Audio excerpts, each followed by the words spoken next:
The candles flickering on their table cast shadows across Arthur's face that Dolores had never seen before. Or maybe she had, and had simply chosen not to look. Restaurant Bellacour hummed with Friday evening energy, couples leaning close over wine glasses, the occasional burst of laughter from the bar, the theatrical sizzle of flambé from the kitchen. Arthur had insisted on this place for their 20th anniversary, which struck Dolores as odd the moment he'd made the reservation. Her husband hated Italian food. "The garlic gives me headaches," he'd complained for 2 decades. "The wine makes me drowsy." Yet here they sat, center table, exposed under the warm Edison bulbs, surrounded by strangers celebrating their own intimate moments. Arthur checked his phone for the 4th time in 10 minutes. "Expecting a call?" Dolores asked, her voice carefully light. She'd spent 8 months perfecting that tone, the one that asked questions without really asking, that observed without accusing. His brown eyes flicked up, then away. "Just work stuff. Marcus has been writing everyone about the Donovan account." Dolores nodded and took a sip of her Chianti. The lie sat between them like an uninvited guest. Marcus Donnelly didn't send emails after 6 p.m. She knew because she'd called the office last month, casually asking Arthur's assistant about his boss's habits. The waiter arrived with their entrees, ossobuco for Arthur, chicken piccata for her. Neither of them touched their plates. Arthur's leg bounced under the table, making the silverware tremble with each nervous pulse. Dolores watched a bead of sweat form at his temple despite the restaurant's aggressive air conditioning. He looked like a man preparing for something. Not celebrating. Preparing. She thought about the blue notebook hidden in her jewelry box at home. 147 entries over 8 months. Dates, times, receipts, observations. A catalog of her marriage's slow death, documented with the same meticulous attention she'd once given to planning their anniversary parties. March 15th, Arthur came home at 11:40 p.m. Said client emergency. Shirt smelled like perfume, not mine. Floral, expensive. June 3rd, found receipt from Romano's. $137. 2 people. Arthur said work dinner with Bob Peterson. Called Bob's wife. Bob was home that night. September 22nd. Followed Arthur on Saturday morning. Said he was going to office. Drove to River District instead. Parked outside modern apartment building for 3 hours. Arthur cleared his throat. The sound cut through her memories like a knife through paper. "Dolores," he began. She looked up, her face a mask of polite attention. This was it. The moment she'd been expecting, planning for, dreading. The moment that would justify every sleepless night, every private investigation fee, every time she'd swallowed questions and smiled. Arthur stood abruptly, his chair scraping against the floor. The sound made several nearby diners turn. He reached for his wine glass with a hand that trembled slightly. "Ladies and gentlemen," his voice rang out, suddenly confident in a way it never was at home.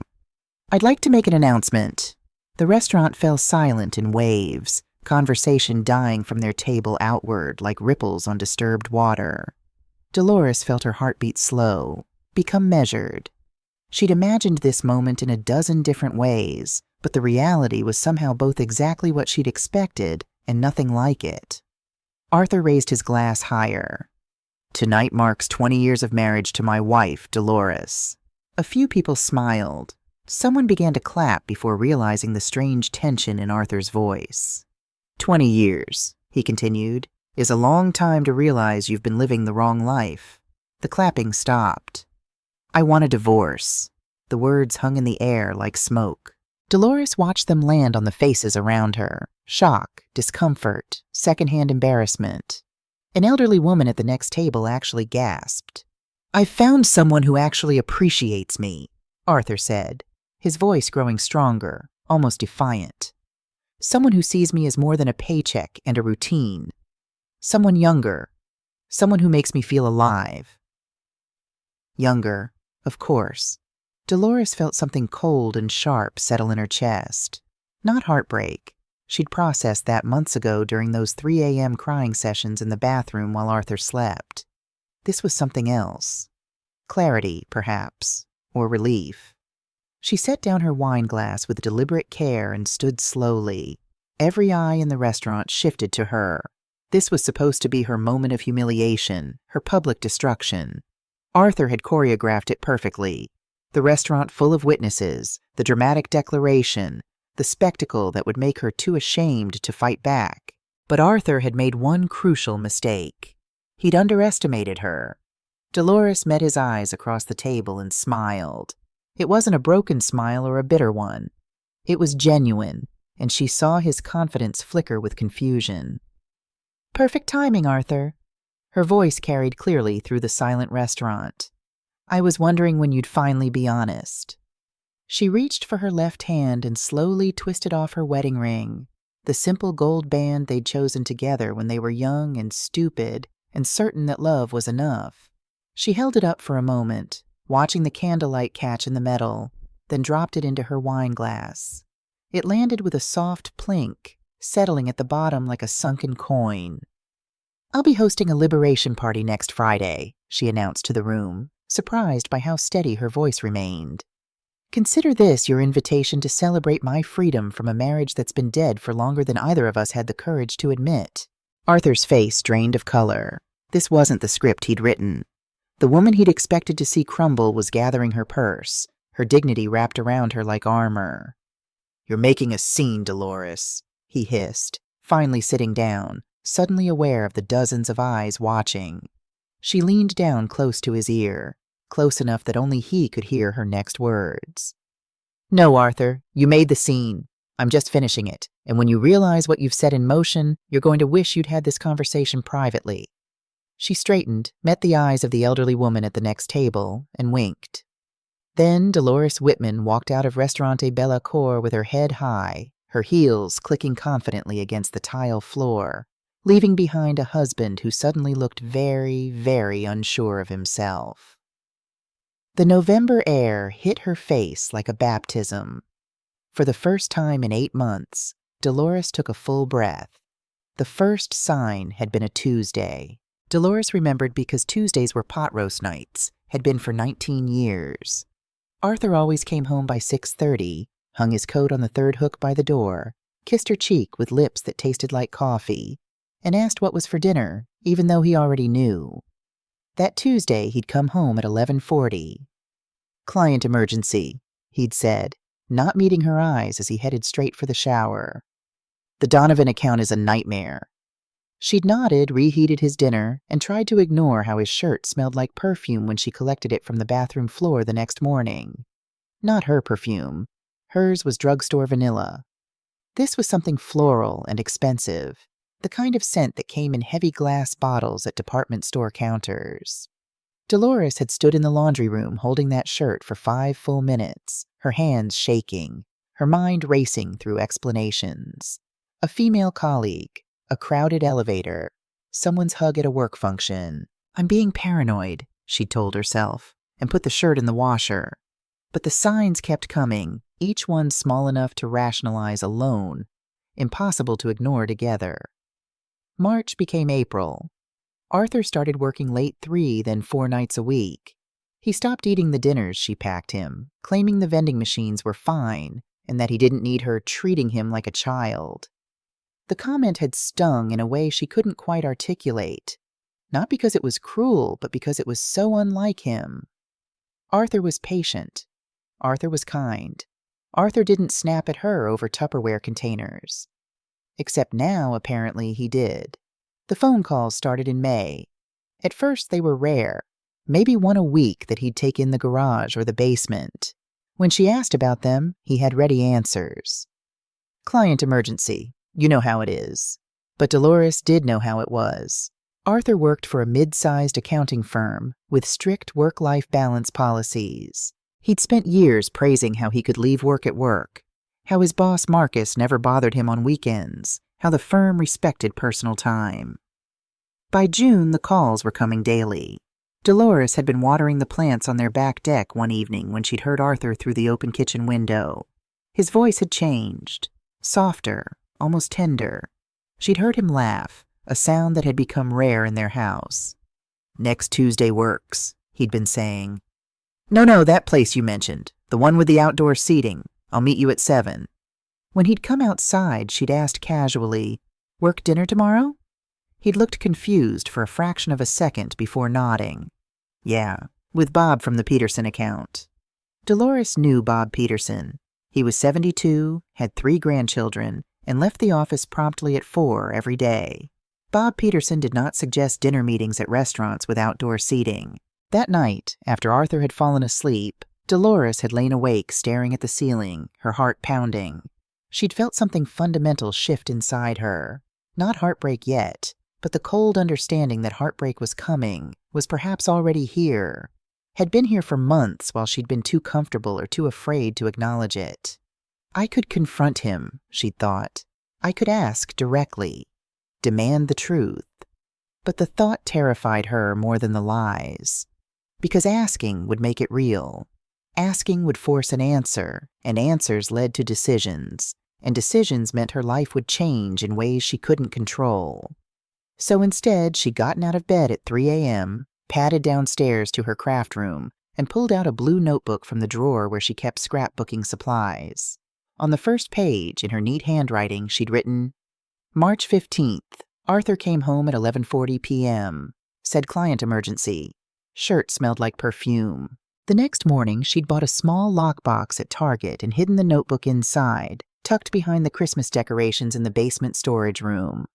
And so began her double life.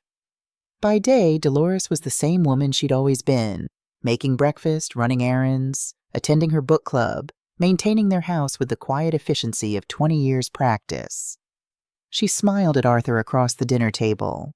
She asked about his day. She folded his laundry and paid their bills and pretended that everything was fine. By night, she documented the death of her marriage. June 3rd, found receipt in pants pocket during laundry. Romano's Steakhouse, $137 for 2. Date, Tuesday. Arthur said work dinner with Bob Peterson. She'd called Carol Peterson the next day. Just a casual call, wife to wife, asking how Bob's retirement planning was going. "Oh, he's thrilled," Carol had said. "Can't wait to have more time with the grandkids. Though you know Bob, he was home by 4:30 yesterday and spent the evening teaching Emma to ride her bike." 4:30, not dinner at Romano's. Dolores had thanked Carol, hung up, and added the detail to her notebook with hands that no longer shook.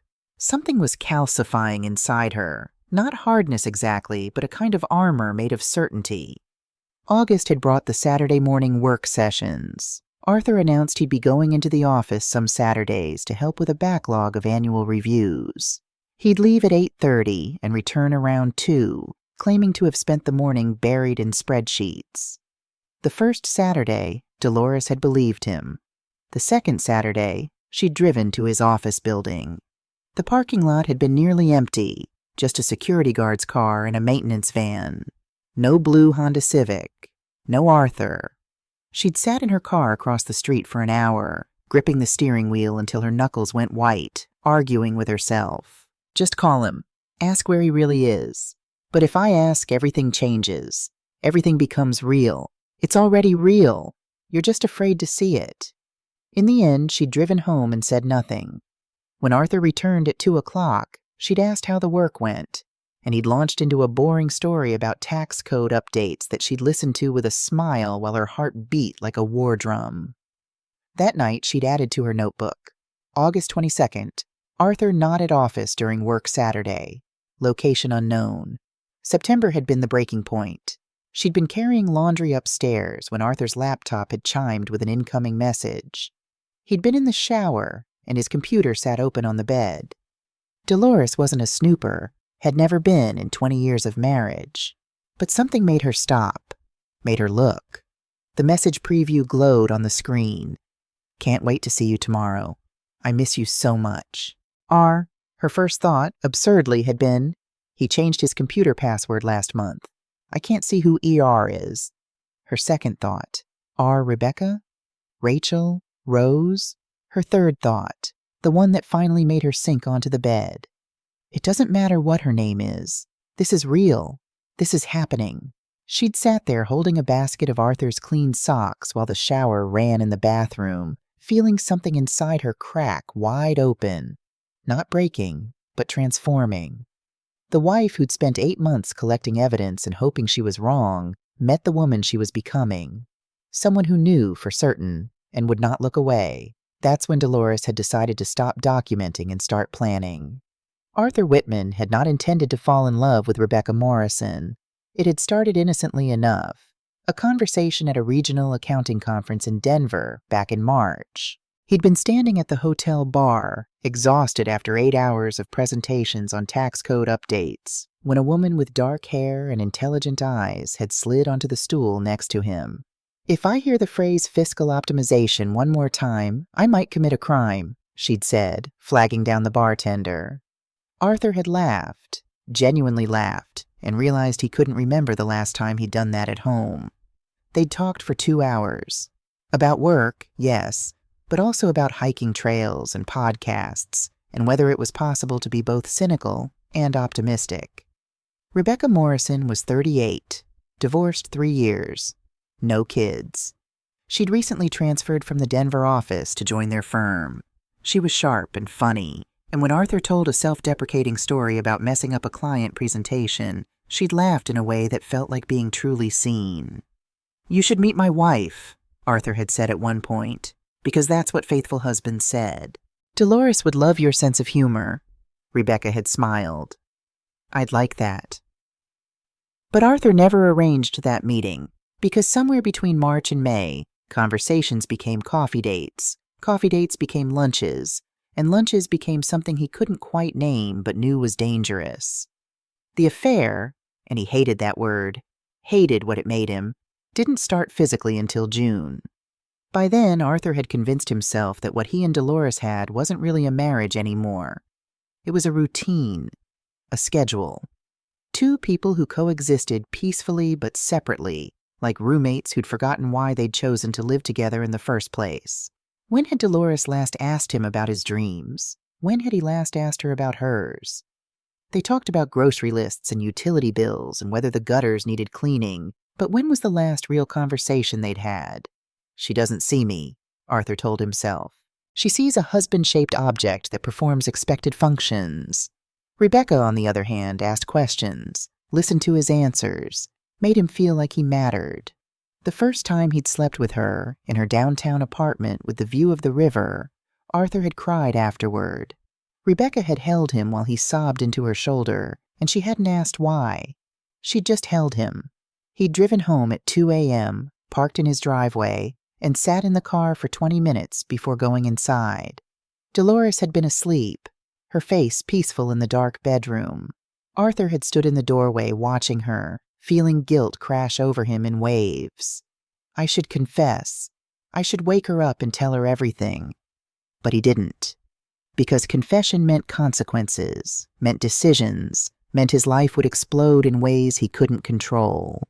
So instead, he'd climbed into bed beside his wife and listened to her breathe, hating himself and unable to stop. Over the following months, Arthur tried to balance his 2 lives.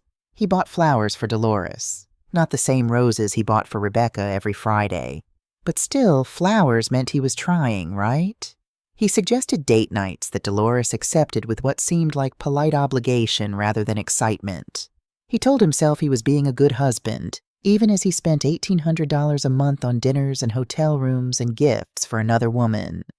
The cognitive dissonance was exhausting, but Rebecca made it easy to forget the exhaustion.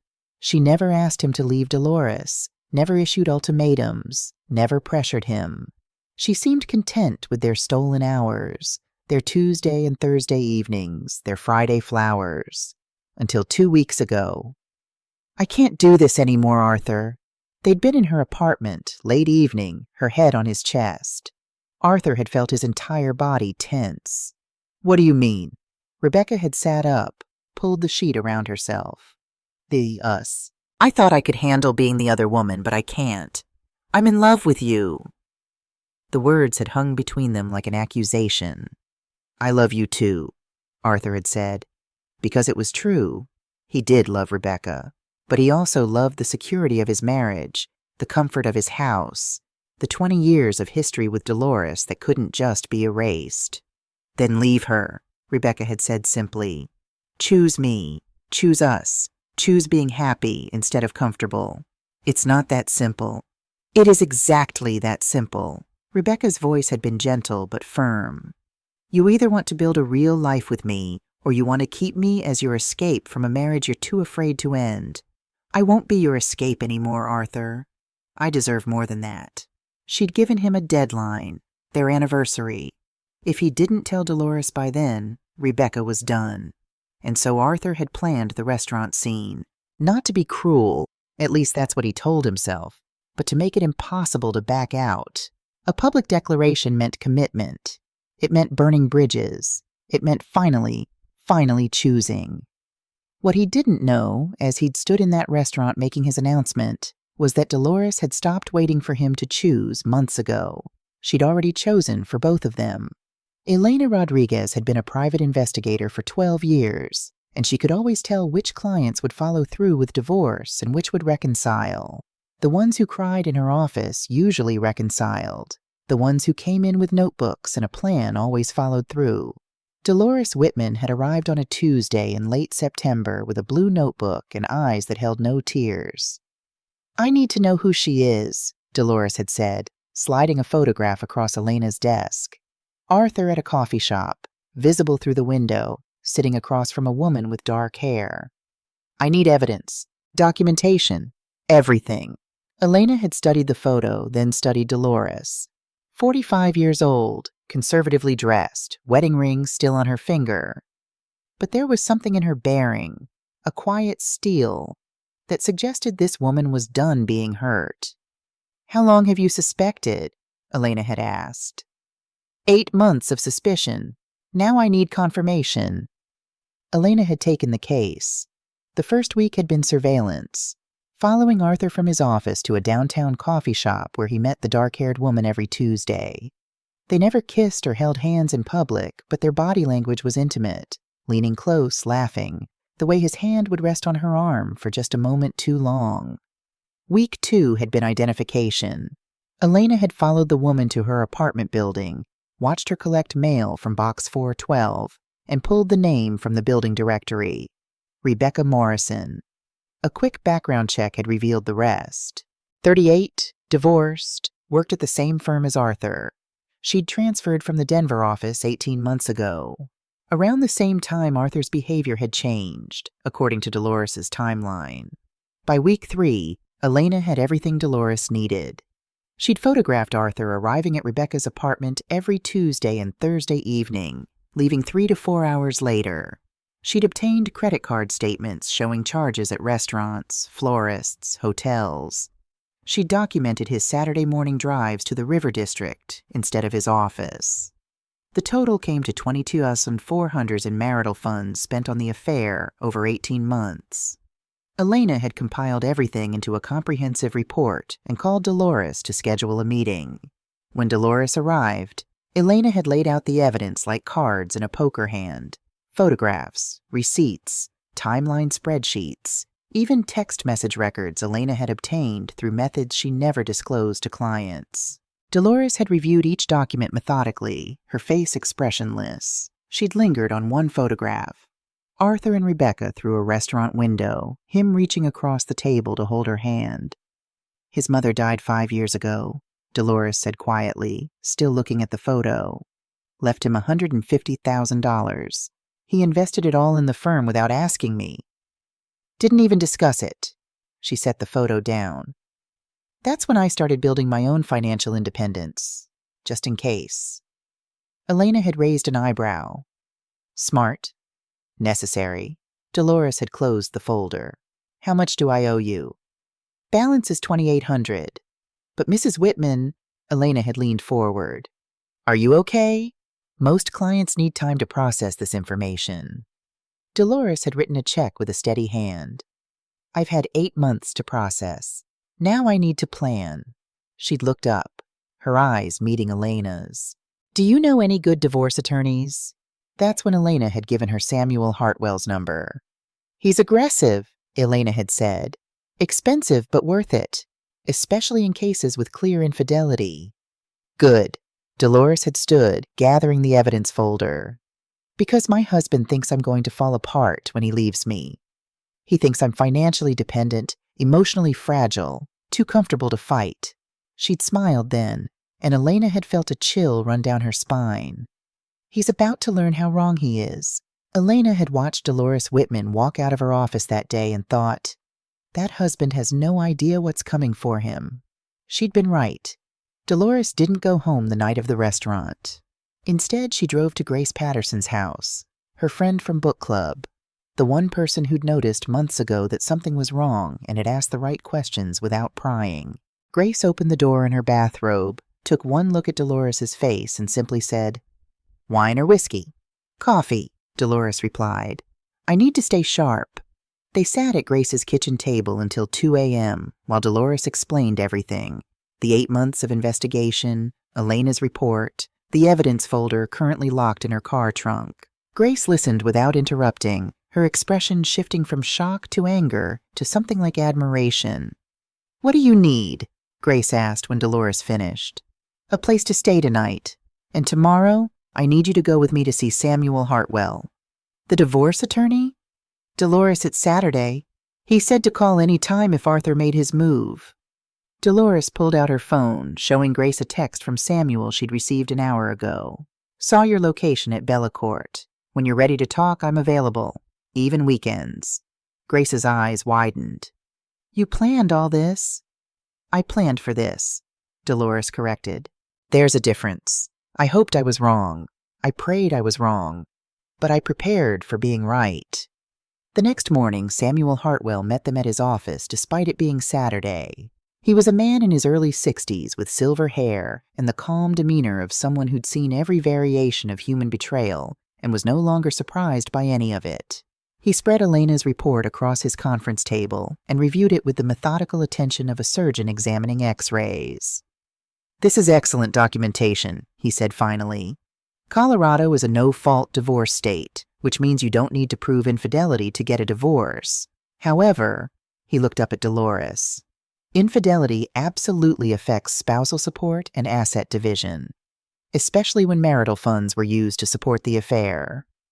$22,400, Dolores said. "Plus, he withdrew $35,000 from our home equity line over the past 2 years.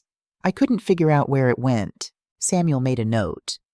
"We'll get bank records, my guess. Gifts, trips, maybe he helped her with rent." He leaned back in his chair. "Mrs. Whitman, what outcome are you looking for here?" Dolores didn't hesitate. "The house. It's in both our names, valued at $420,000, with a mortgage of $180,000 remaining. I want it.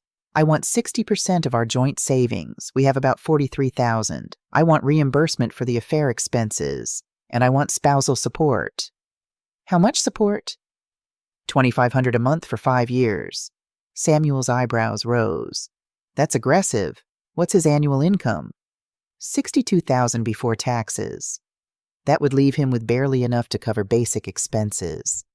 Samuel studied her. "You understand he'll fight this?" "Let him fight." Dolores's voice was steady. "I supported his career for 20 years. I moved 3 times for his promotions. I put my own education on hold when he went back for his CPA certification. I managed our household, our finances, our social life. I made his success possible." She paused. "And while I was doing that, he spent $22,000 on another woman. So yes, I want $2,500 a month. I earned it." Samuel smiled slowly. "You're going to do just fine, Mrs. Whitman." He opened his laptop. "Let's talk strategy. First, we file immediately, Monday morning. Beat him to the courthouse. It sets the tone, puts him on defense. Second, we request a temporary restraining order preventing him from accessing joint accounts or charging on joint credit cards until division is settled. Third, wait, Grace interrupted. Can she do that?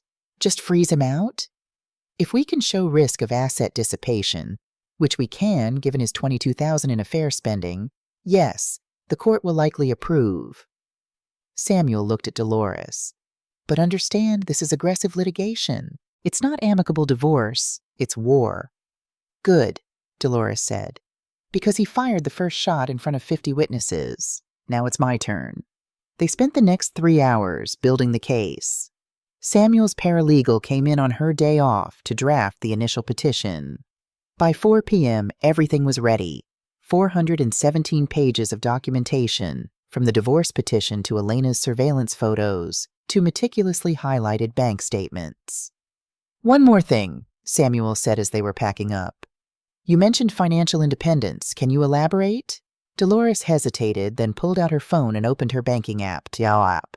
She turned it to show Samuel a balance, $182,347. Grace gasped. "Dolores, how? 5 years ago, Arthur's mother died. Left him $150,000. He invested it all in the firm without discussing it with me." Dolores's voice was matter of fact. "That's when I realized I needed my own safety net. I took a bookkeeping certification course online, started doing freelance work, small businesses, startups. Built it up slowly. I've been making about $2,000 a month, sometimes more. Every penny went into a separate account, invested carefully. Arthur never noticed because he stopped paying attention to my life years ago." Samuel whistled low. "Does he know about any of this?" "No. And legally he doesn't need to. This is separate property. Income I earned independently with skills I developed independently. It's not subject to division." "You're sure you want to request spousal support?" "With that nest egg, you don't need it." Dolores's smile was sharp. "It's not about need. It's about what I'm owed. And every month when he writes that check, he'll remember what his affair cost him." Samuel nodded slowly. "You're not just divorcing him. You're teaching him a lesson." "No," Dolores corrected. "I'm teaching myself one. That I'm worth fighting for, even if he didn't think so." 2 weeks before the anniversary, Arthur arrived home from work to find Dolores in an unusually good mood. She was humming in the kitchen, making his favorite pasta carbonara, even though it wasn't a special occasion. "What's the occasion?" he asked, suspicious. "Can't a wife make her husband's favorite dinner?" Dolores smiled, and Arthur felt a pang of guilt so sharp it almost made him gasp. She looked pretty in the kitchen light, wearing the blue dress he'd once said he loved. When had he stopped noticing what she wore? They ate dinner together, actually talking, about nothing important, just the weather and a funny story Dolores told about Grace's misadventure trying to dye her own hair. Arthur found himself laughing, really laughing, and for a moment he felt the ghost of what they used to be. Then his phone buzzed. "Rebecca, miss you. When can I see you?" Arthur excused himself to the bathroom to reply, and the moment shattered. When he returned, Dolores was clearing dishes. "Arthur," she said, not looking at him, "I was thinking we should do something special for our anniversary. It's 20 years, that's significant." Arthur's stomach dropped. Rebecca's ultimatum echoed in his mind. "Tell her by your anniversary or we're done." "Sure," he heard himself say. "That would be nice. Maybe that Italian place that opened downtown, Restaurant Bellacourt." Arthur blinked. Dolores knew he hated Italian food, but Rebecca had mentioned that restaurant last week, said she'd always wanted to try it. The coincidence was strange, but... "That sounds perfect," he said. Dolores smiled. "I'll make reservations." After she went upstairs, Arthur sat alone in the kitchen, his mind racing. This was it, the perfect opportunity. The anniversary dinner would be the stage for his grand exit. Public, clean, impossible to take back. He'd tell Dolores he wanted a divorce, explain about Rebecca, and finally stop living this exhausting double life. He texted Rebecca. "It's happening. Anniversary dinner. I'm telling her." Rebecca replied immediately, "I'm proud of you. I love you." Arthur looked at those words for a long moment, waiting to feel relief or excitement. Instead, he felt nauseated. Upstairs, Dolores stood in her bedroom, phone in hand. She'd just forwarded her full dinner reservation confirmation to Samuel Hartwell with a single message. "The trap is set. He's going to do it at Bellacourt." Samuel's reply came seconds later. "Perfect.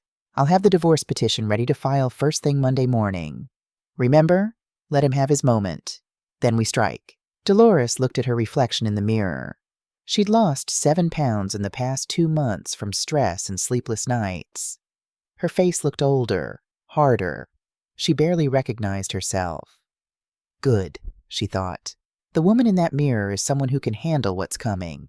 Meanwhile, at Rebecca's apartment, Rebecca Morrison poured herself a third glass of wine and stared at her phone. Arthur's text glowed on the screen. It's happening. Anniversary dinner. I'm telling her. She should feel excited. Vindicated. This was what she'd been pushing for. But instead, she felt queasy. Rebecca's therapist had warned her about this pattern. You choose unavailable men because it's safe. You get the romance without the risk of real commitment. Arthur's different, Rebecca had insisted. He's leaving his wife. Is he? Or are you his escape from dealing with his marriage? Now, with the moment finally here, Rebecca wondered if her therapist had been right. What if Arthur told Dolores and then regretted it? What if he tried to crawl back? What if... Her phone rang. Marcus Donnelly, their boss. Rebecca, we need to talk Monday morning. First thing. Her stomach clenched. About what? HR received an anonymous complaint. About you and Arthur. Marcus's voice was carefully neutral. I need to hear your side before this goes further. The line went dead. Rebecca sat frozen, wine glass forgotten. An anonymous complaint. About her and Arthur. But who would... The pieces clicked together in her mind with sickening clarity. They'd been so careful. Secret meetings, separate cars, never touching at the office. How could anyone know unless someone had been watching, unless someone had been documenting everything, unless Arthur's wife wasn't as oblivious as Arthur believed? Rebecca's phone buzzed again. Arthur, can you come to the restaurant Friday night? I want you to see it, to see me finally choose you. Her hands trembled as she typed back. We need to talk. Monday. Before you do anything. But she knew it was too late. Whatever was happening, whatever trap had been set, they were already caught in it. Friday night after the restaurant, Arthur drove straight to Rebecca's apartment from Bellacourt, his hands shaking on the steering wheel. The scene kept replaying in his mind. Dolores's calm smile, the ring dropping into her wine glass, her parting words. When you realize what you've set in motion, you're going to wish you'd had this conversation privately. What did that mean? Rebecca opened her door wearing sweatpants and a Northwestern hoodie, her face makeup-free and anxious. Tell me what happened. Arthur collapsed onto her couch and told her everything. With each detail, Rebecca's expression grew more troubled.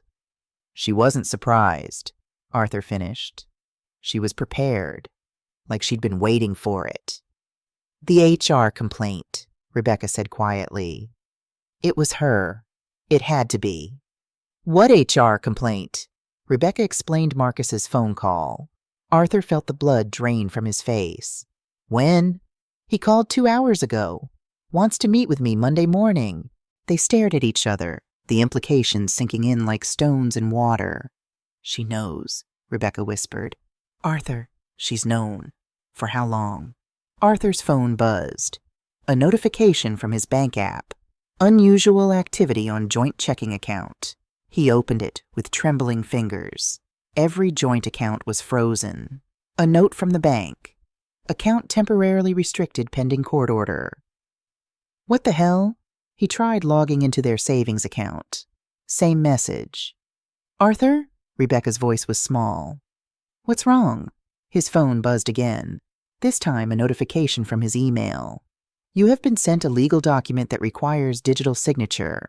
Arthur opened it. Monday. That was 3 days ago. Before the restaurant. Before his announcement. She'd filed before he'd even told her. Arthur scrolled through the document, his vision blurring. The words jumped out at him like knives. Infidelity lasting approximately 18 months. Dissipation of marital assets totaling $20,400. Petitioner requests. A. Primary residence. B. 60% of joint savings.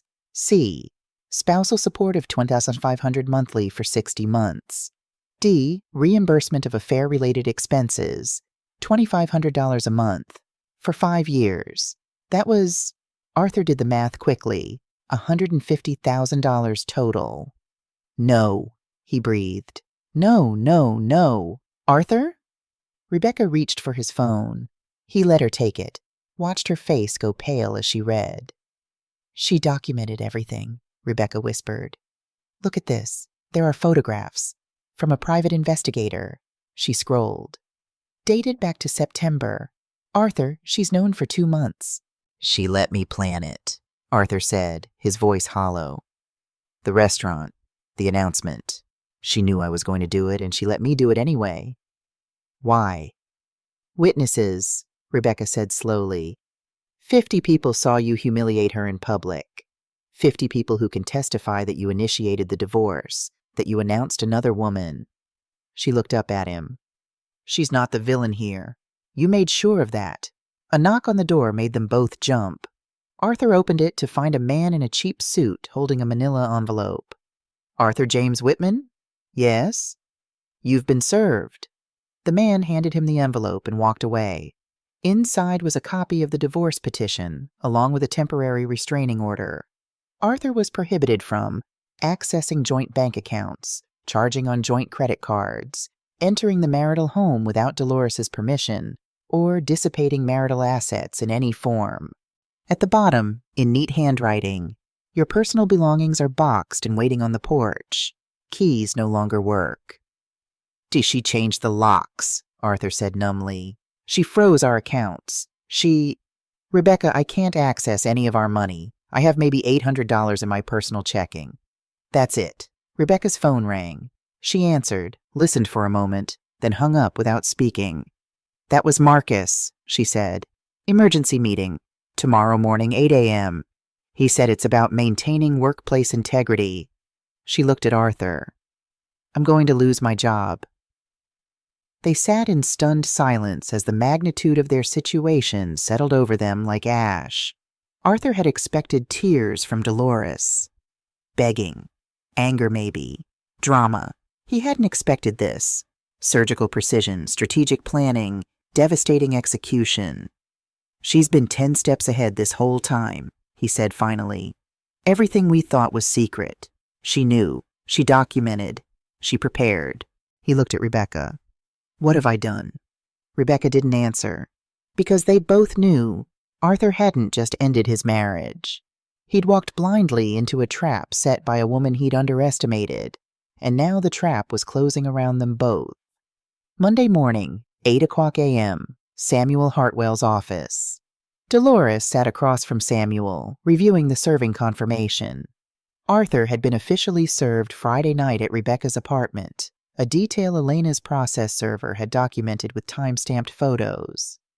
"His lawyer called me 3 times over the weekend," Samuel said, looking amused. "Apparently Mr. Whitman is very surprised by the speed of this proceeding." "What did you tell them?" "That my client had been preparing for several months, and that their client's very public announcement of infidelity made the divorce proceedings fairly straightforward." Samuel leaned back. "They want to negotiate. Arthur can't afford your support request. They're offering $1,000 a month." "No," Dolores said immediately. $2,500 or we go to trial. Show them the documentation of his affair spending. He found money for Rebecca. He can find money for his legal obligations. They'll argue he can't maintain basic living expenses. He should have thought of that before spending $22,000 of our money on another woman." Dolores's voice was ice. "I'm not negotiating, Samuel. Not on this." Samuel nodded slowly. "Then we prepare for the long game." Monday morning, 8:00 a.m., Marcus Donnelly's office. Rebecca sat across from Marcus and Janet Huang from HR, her hands folded in her lap to hide their trembling. "Rebecca," Marcus began, his voice grave, "we received an anonymous report 2 weeks ago alleging an inappropriate relationship with Arthur Whitman. Can you explain?" There was no point lying. The evidence existed. She could feel it in the careful way Janet was watching her, in the folder on Marcus's desk that was conspicuously thick. "Arthur and I have been involved for approximately 18 months, Rebecca said quietly. "We kept it private, separate from work." "Did you give Mr. Whitman preferential treatment in performance reviews?" Janet asked. Rebecca's stomach dropped. His reviews were based on merit. His salary increased 23% over 18 months under your supervision," Marcus said, consulting the folder. compared to an average of 8% for other team members with similar performance metrics. Arthur deserved those increases. His work— We've reviewed his client files, Janet interrupted. The quality is good, but not exceptional. Not 23% raise exceptional, especially not when compared to Sarah Mitchell, whose client retention rates were 12% higher, but only received a 6% increase. Rebecca felt the walls closing in. I may have been generous in my assessment of Arthur's contributions. Generous, Marcus repeated. Rebecca, you violated company ethics policy. You gave someone you were romantically involved with unfair advantages. You compromised the integrity of our review process. What happens now? Rebecca asked, though she already knew. Marcus and Janet exchanged a look. We're giving you the option to resign, Marcus said. If you refuse, we'll pursue termination, which will be noted in your employment record. I'll resign, Rebecca said immediately. No point dragging this out. A resignation she could spin to future employers. A termination for ethics violations would follow her forever. We'll need your resignation letter by end of day. And Rebecca, Marcus's voice softened slightly. I'm disappointed. You were one of our best analysts, but you made choices that compromised your professional integrity. That's not something we can overlook. Rebecca walked out of Marcus's office in a daze. Her career, the thing she'd built carefully over 15 years, the identity she'd clung to through her divorce, was gone. And for what? For a man who'd spent the weekend in her apartment panicking about money. A man who'd looked at her Saturday morning like she was a problem to solve rather than a partner. She got to her desk and found a security guard waiting. I need to escort you while you pack your personal items. Company policy. Of course. They didn't even trust her alone in the building. As Rebecca boxed up her desk, the photos, the coffee mug that said World's Best Analyst, the small succulent plant that had somehow survived 2 years of neglect, she thought about Dolores. Dolores who'd been 10 steps ahead. Dolores who'd sent that anonymous HR complaint. Dolores who'd systematically dismantled not just Arthur's life, but Rebecca's too. I destroyed a woman's marriage, Rebecca thought, and she destroyed my career in return. It felt like justice. Cruel, perhaps, but justice nonetheless. Monday afternoon, Dolores's house. Dolores was packing Arthur's belongings into boxes when the doorbell rang. Through the peephole, she saw her son. Thomas stood on the porch, his overnight bag slung over one shoulder, his face tight with an emotion Dolores couldn't immediately identify. Thomas? Honey, I didn't know you were coming home. Dad called, Thomas said, pushing past her into the house. He told me you're divorcing him. He said you're trying to destroy him financially. He said— Thomas's voice cracked. Mom, what's happening? Dolores closed the door carefully, buying herself time. She'd wanted to tell Thomas herself, in her own way, in her own time.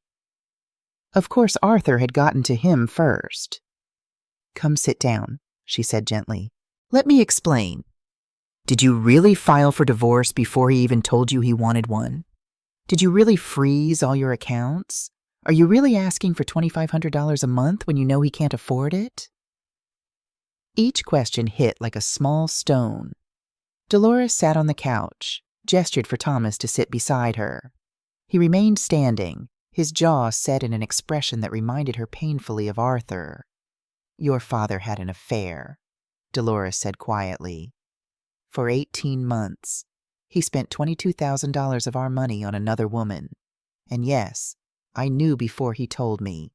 I found out months ago, and I documented everything because I knew this day was coming. Thomas flinched. An affair? Dad? He shook his head. No, he wouldn't. He's always been so— good? Faithful? Honest? Dolores's voice was gentle. I thought so too, but people aren't always who we think they are. Who is she? A coworker. Her name is Rebecca. Thomas sank onto the couch, his bag dropping to the floor. How long have you known? Since September. I hired a private investigator. I have photographs, receipts, documentation. And you didn't tell me? I wanted to protect you from this. Dolores reached for his hand, but Thomas pulled away. Sweetheart, you're in your senior year. You have finals coming up, your thesis. I didn't want to burden you." "Burden me?" Thomas's voice rose. "You're my parents. Your marriage falling apart isn't a burden I can opt out of." "You're right," Dolores said. "I'm sorry. I should have told you." They sat in painful silence.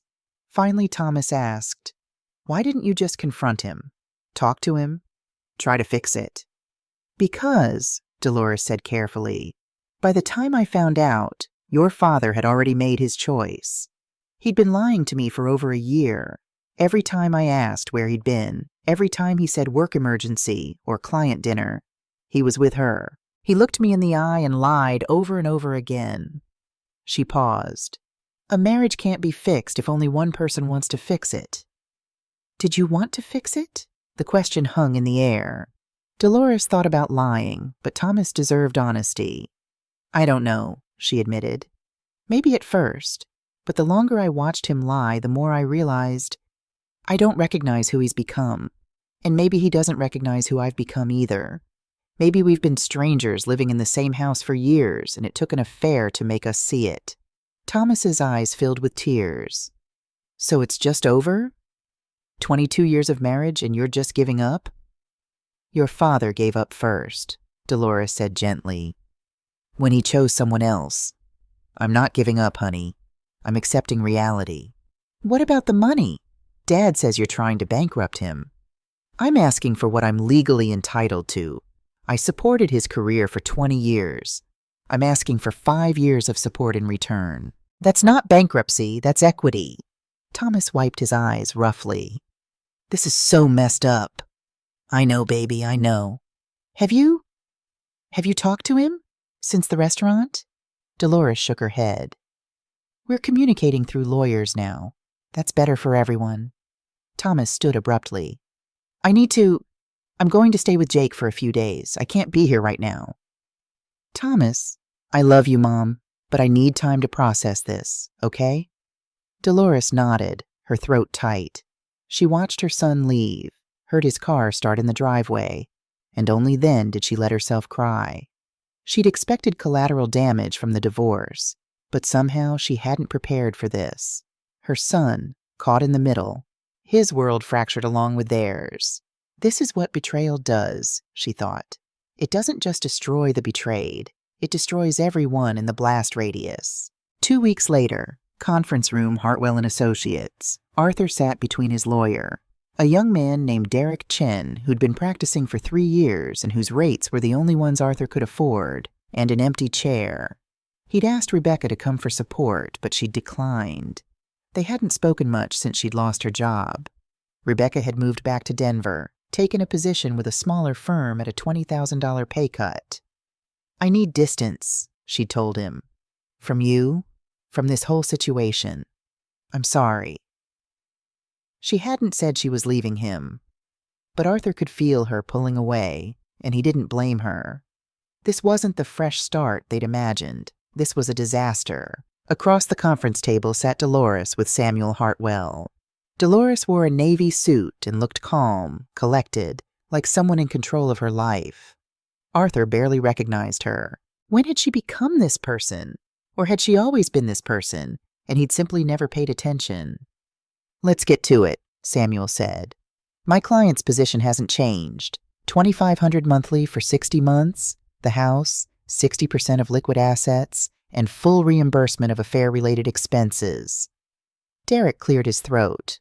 "Mr. Whitman's financial disclosure shows that meeting these demands would leave him with approximately $900 monthly after basic expenses. That's untenable." "Mr. Whitman found over $1,800 monthly for his affair expenses," Samuel countered. "Surely he can redirect those funds to his legal obligations." Arthur felt his face flush. "That's not fair." "Fair?" Samuel's voice was sharp. "You spent $22,000 on another woman while your wife managed your household, raised your son, and supported your career. Now you want to negotiate about what's fair?" "Samuel," Dolores said quietly, the first words she'd spoken since sitting down. "Let them make their counteroffer." Samuel nodded, sat back. Derek shuffled his papers. "We're proposing $1,500 monthly for 36 months, 50-50 split of the house proceeds and assets, and no reimbursement for affair expenses, as those are not legally recoverable in a no-fault state. Rejected, Samuel said immediately. Wait, Derek looked flustered. You didn't even consider— There's nothing to consider. My client has documented evidence of financial infidelity. The Colorado Uniform Dissolution of Marriage Act allows courts to consider economic misconduct when dividing assets. Your client's affair spending constitutes economic misconduct. Arthur's hands clenched into fists under the table. Dolores, please, can we talk about this? Alone? For the first time, Dolores looked directly at him. Her brown eyes he'd looked into on their wedding day when Thomas was born, through 20 years of mundane moments, were completely neutral. What would you like to say, Arthur? He hadn't expected her to agree. I'm sorry. I know that doesn't fix anything, but I was wrong. About everything. Okay. Okay? Arthur waited for more. She just looked at him. That's it? Just okay? What else would you like me to say? Dolores's voice was polite, distant. You're sorry. I accept that you're sorry, but it doesn't change what happened or what happens next. We could try counseling, try to fix Arthur. Dolores's voice was gentle, which somehow made it worse. You don't want to fix our marriage. You want it out. You announced that in front of 50 people. The only reason you're asking now is because the consequences aren't what you expected. That's not true, isn't it?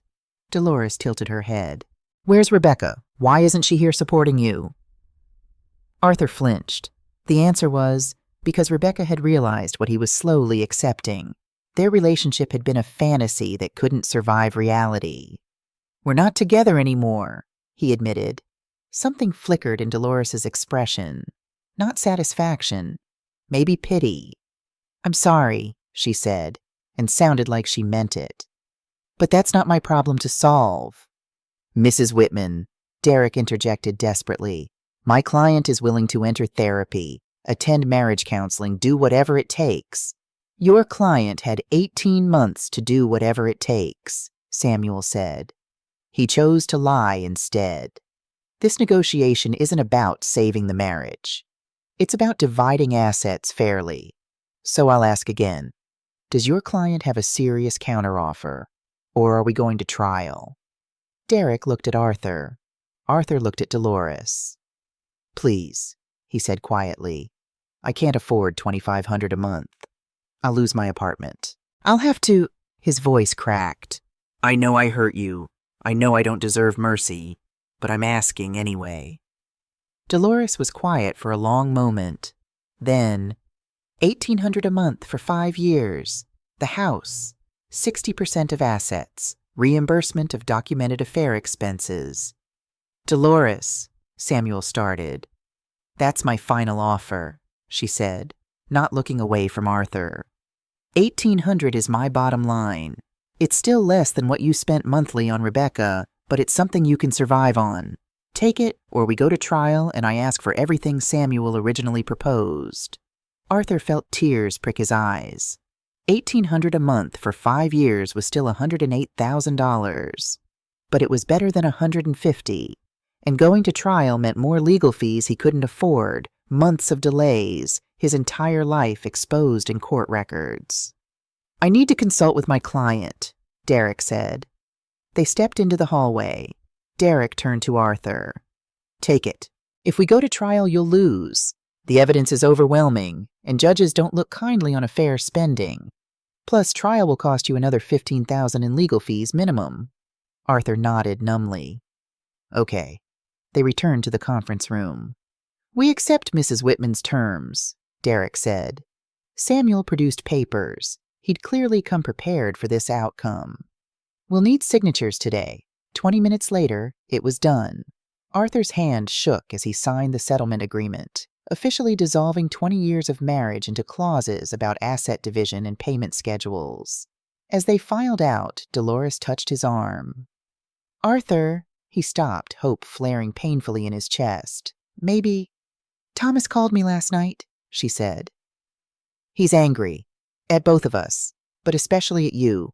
Give him time. Don't push him. He won't return my calls. I know, but he's processing a lot. His parents' divorce, his father's affair, his whole family structure changing. Be patient. Arthur wanted to ask why she was giving him advice, why she was being kind when he deserved her hatred, but he just nodded. And Arthur? Dolores' voice softened slightly. I meant what I said. I'm sorry it ended this way. I really am. I hoped we'd figure it out somehow, but we didn't. Then she walked away, and Arthur was left standing in the hallway of a law office. His marriage officially over, his son not speaking to him, his savings gutted, and his future an uncertain landscape he'd have to navigate alone. The affair that had promised freedom had delivered the opposite, a cage of his own construction, and he was the only one inside. 6 months later, the house looked different with 40 people in it. Dolores had repainted the living room, a warm sage green that Arthur would have vetoed, and replaced their old couch with something more modern. The changes were subtle but significant. This was no longer their house. It was hers. Grace Patterson raised her champagne glass from the center of the room. Can I have everyone's attention? The chatter died down. Dolores stood near the kitchen doorway, feeling suddenly self-conscious in her new dress. Deep burgundy, more daring than anything she'd worn during her marriage. 6 months ago, Grace began, my friend Dolores experienced what could have been the worst night of her life. Instead, she turned it into a beginning. She smiled at Dolores. To the woman who taught us that strength doesn't always look like fighting back immediately. Sometimes it looks like patience, planning, and knowing your worth. To Dolores, and to new chapters. To Dolores, the room echoed. Dolores blinked back tears as her friends crowded around.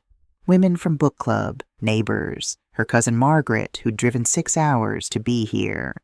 This wasn't the bitter divorce party she joked about at the restaurant. It was something else. A celebration of survival, of rediscovery. The front door opened and Dolores' breath caught. Thomas stood in the doorway, uncertain, a small gift bag in his hands. She crossed to him immediately. You came. I almost didn't, Thomas admitted. But Jake told me I'd regret it if I missed this. They'd spoken twice in 6 months. Awkward, painful conversations where Thomas had tried to process his anger at both parents. Dolores had given him space, even when it hurt. I'm glad you're here, she said simply. Thomas handed her the gift bag. Inside was a framed photograph. The 3 of them, Dolores, Arthur, and 5-year-old Thomas, at the beach, all sandy and laughing. I found this in my dorm stuff. I thought you might want it. Dolores' eyes filled. Thank you, sweetheart. I'm still mad, Thomas said quietly. At Dad, mostly, but also at how everything happened. At how our family just broke. Families don't break, Dolores said, touching his face. They change shape. You're still my son. Your father still loves you. We're just figuring out what we look like now. Thomas nodded, then surprised her by hugging her tightly. I'm proud of you, Mom. I didn't say that before, but I am. You didn't fall apart. You got stronger. I fell apart plenty, Dolores whispered. You just didn't see it. But you put yourself back together. That's what matters. After the party wound down, Dolores sat alone in her quiet house. The laughter had faded, the champagne glasses were washed, and she was left with herself. She thought about writing a letter, something her therapist had suggested. Not to send, just to process. Dear younger me, 20 years ago, you married a good man and believed love was enough. You were wrong, but you weren't foolish. Love is necessary, but so is communication, attention, continued choice. You'll spend 2 decades building a life with someone, and one day you'll wake up and realize you're strangers. It will hurt. It will feel like failure. But here's what you don't know yet. Endings aren't failures. They're redirections. That marriage will teach you everything you need to become who you are now. Independent, resilient, clear about your worth. You'll learn that being alone isn't the same as being lonely. That starting over at 45 isn't too late. That the woman you were afraid of becoming, divorced, single, rebuilding, is actually the strongest version of yourself. The pain passes, the growth remains. Trust the process. Trust yourself. Dolores didn't write the letter. She didn't need to. She'd already lived it. 1 year after the divorce. Arthur's apartment was small, a 1-bedroom in a complex near the highway where the rent was manageable. He'd learned to cook basic meals, do his own laundry, shop for groceries with a calculator in hand. The $1,800 monthly payments to Dolores left him with little margin for error. His relationship with Thomas was improving, slowly. They had coffee every other week now. Thomas no longer looked at him with active anger, just a kind of sad disappointment that was somehow worse. Rebecca had sent him a letter 6 months ago. Written, not typed, 3 pages of reflection and apology. "I've been in therapy," she'd written, "working on why I choose unavailable men, why I sabotage my own stability. My therapist says I was running from my divorce trauma straight into another mess. I think she's right. I'm sorry for my part in what happened. Not sorry we met. You taught me things about myself I needed to know. But sorry for how we handled it. Sorry I pushed you to blow up your marriage publicly when you weren't ready. Sorry I didn't see that what we had was an escape, not a foundation. I hope you're healing. I hope you've forgiven yourself. I'm working on forgiving myself." Be well, Rebecca. Arthur had read that letter a dozen times, searching for blame or bitterness. Finding none made his own guilt sharper. He'd started therapy, too. Court-mandated initially, part of the ethics investigation at work that had resulted in a formal reprimand, but he'd continued voluntarily. Dr. Morrison, no relation to Rebecca, thank God, had made him examine uncomfortable truths. "You blamed Dolores for your unhappiness," Dr. Morrison had said during one session. "But did you ever tell her you were unhappy?" She should have known. Should she? "Arthur, you stopped communicating. You checked out emotionally years before Rebecca. The affair was a symptom, not the cause." It was a Saturday afternoon when Arthur ran into Dolores at Whole Foods. He almost didn't recognize her. Her hair was shorter, styled differently, and she wore jeans and a leather jacket he'd never seen. She looked younger, lighter. She was with a man. Tall, graying temples, laugh lines around his eyes. They were debating pasta sauce with easy familiarity. Arthur's first instinct was to turn away, avoid the encounter, but Dolores had already seen him. "Arthur." Her voice was neutral, but not unfriendly. "Dolores, you look—" He stopped. "You look good." "Thank you." She glanced at the man beside her. "This is James. James, this is Arthur, my ex-husband." James extended his hand. His grip was firm, but not aggressive. "Nice to meet you." Arthur shook his hand, feeling profoundly strange. This man was in Dolores's life now, occupying a space Arthur had abandoned. "How are you?" Dolores asked, and she seemed to genuinely want to know.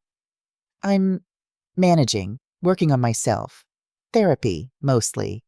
Why was he telling her this? "Thomas and I are talking again." "I know. He told me." Dolores smiled slightly. "I'm glad." An awkward silence stretched.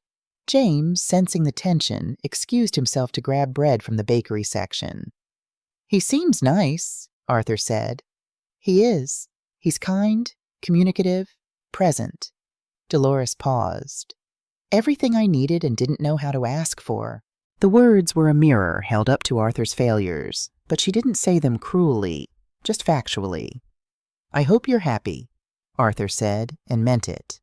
"Really, I know I don't have any right to—" "Arthur," Dolores touched his arm briefly. "You're allowed to hope I'm happy. You're even allowed to be happy yourself. What happened between us, it wasn't all your fault. I stopped communicating too.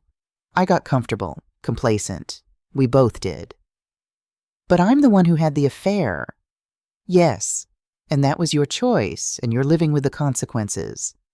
"But Arthur—" She looked at him directly. "At some point you need to forgive yourself. Not forget, not excuse, but forgive. Otherwise, you'll stay stuck in this guilt forever." Arthur felt his throat tighten. "I destroyed something good." "You destroyed something that was already broken. We just didn't want to see it." Dolores's voice was gentle. Maybe we would have figured it out if you'd been honest. Maybe not. We'll never know. But we both get to build new lives now. Better ones, hopefully. James returned with a baguette. Dolores took his arm naturally, comfortably. "Take care of yourself, Arthur," she said. And then she walked away, not looking back, not hesitating. Arthur stood in the pasta aisle, holding a jar of marinara sauce, watching his ex-wife laugh at something her new partner said. She looked free, happy, without him. And for the first time in 2 years, Arthur felt something other than guilt and regret. He felt acceptance. Their story was over, but hers was continuing beautifully. Maybe, eventually, his could, too. 2 years later, the gallery was small but elegant. White walls, track lighting, clusters of people holding wine glasses and speaking in hushed, appreciative tones. Dolores stood near the entrance, watching strangers view her photographs. The exhibition was called After the Storm, landscapes taken during her travels over the past year. Iceland's black beaches, the Scottish Highlands, desert sunrises in Arizona. Each image captured something transitional. Dawn breaking, storms clearing, seasons changing. Thomas arrived with his fiancée Emma, a smart, grounded woman Dolores had come to adore. "Mom, this is incredible." "You're biased," Dolores said, but she was beaming. "I'm proud," Thomas corrected. He gestured to a photograph of northern lights over a frozen lake. "This one's my favorite." "Mine too." Dolores had taken that shot on her first solo trip, Iceland in winter, frightening and exhilarating. She'd almost canceled a dozen times, afraid of traveling alone. But she'd gone, and it had changed something fundamental in her. Grace appeared with champagne. "Your artist statement made me cry." Dolores had agonized over that statement, finally settling on, "These photographs explore the beauty of transitions, not beginnings or endings, but the liminal spaces between. The moment after the storm when light breaks through, the space where what was meets what will be. We spend so much time fearing change that we forget it's also where growth lives." James joined them, sliding an arm around Dolores's waist. They'd been together 18 months now, an architect, a widower who understood loss and rebuilding. Their relationship was different from her marriage.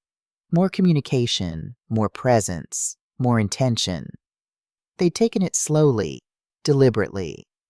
"Your admirers await," James said, nodding toward a couple studying her work. Dolores excused herself to answer their questions about her process, her inspiration. As she talked, she felt a completeness she'd never experienced before, not because of James, or the exhibition, or even her healed relationship with Thomas, but because she'd discovered who she was without defining herself through someone else. Her phone buzzed. A text from an unknown number. "Saw the announcement about your exhibition in the arts section. Congratulations. You deserve this. A Arthur." She stared at the message for a long moment, then simply replied, "Thank you." She didn't elaborate, didn't invite him. That chapter was closed, gently but firmly. The evening wound down. The last guests filtered out. Thomas and Emma said goodnight. Grace promised brunch tomorrow. Finally, it was just Dolores and James, standing in the empty gallery among her work. "How do you feel?" James asked.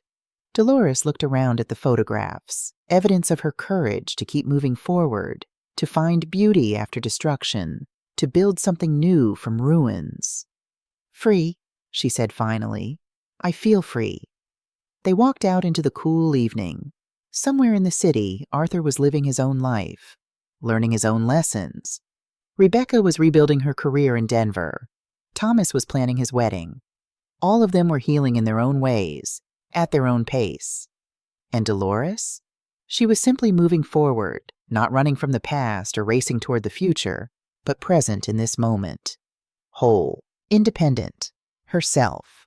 She'd entered a restaurant 2 years ago as someone's wife and left as herself. The journey from that moment to this one hadn't been easy, but it had been necessary. As they walked to James's car, Dolores looked up at the stars, the same stars that had hung over that restaurant, that had witnessed her humiliation and her strength, her ending, and her beginning. "What are you thinking?" James asked.